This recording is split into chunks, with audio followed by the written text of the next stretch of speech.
Now, we'll go over a couple of the policies that are very firmly entrenched within the CDP's values, and one of those is, I'm not going to call it abortion, I'm going to call it pro-life. Yep. Now, that's how I describe it. The Christian Democratic Party is very strong in the pro-life movement. Yep. A lot of people would say that, you know, it's not so relevant in 21st century Australia, you know, that the mother should have the choice and we're a changing society. How would you respond to that?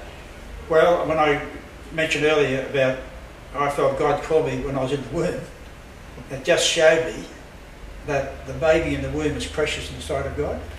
There is a human being in the womb. In other words, every one of us is 9 months older than we really think we are, because we were born and created from conception. And I believe God's the giver of life. Life doesn't happen by accident. So God gives the life, so the life is precious. And that means precious in the womb. And nobody, no government, no mother has a right to kill that baby in the womb. That's somebody that God has created.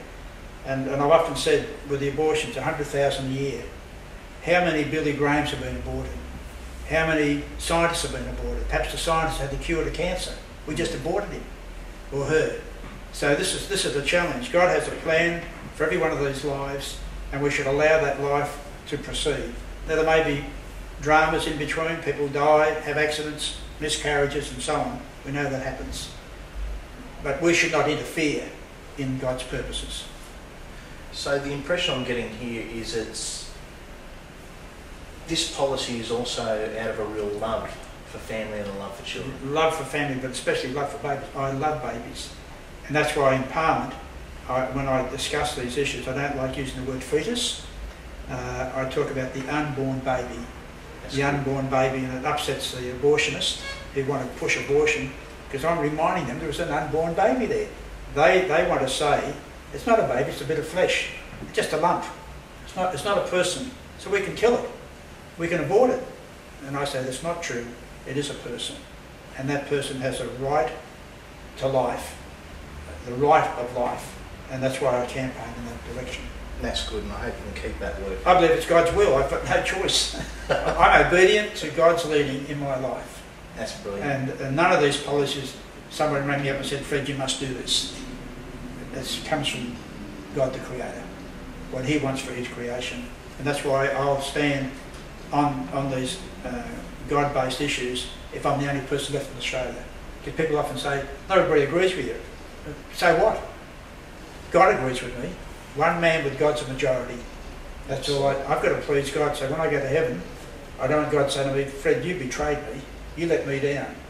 You backed off on that abortion issue, backed off on the marriage issue, backed off on the drug issue.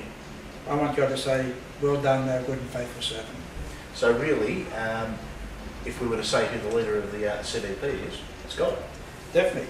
Well, I actually say this in our party. I base all our rules on the Bible, particularly on the Acts of the Apostles and the Epistles.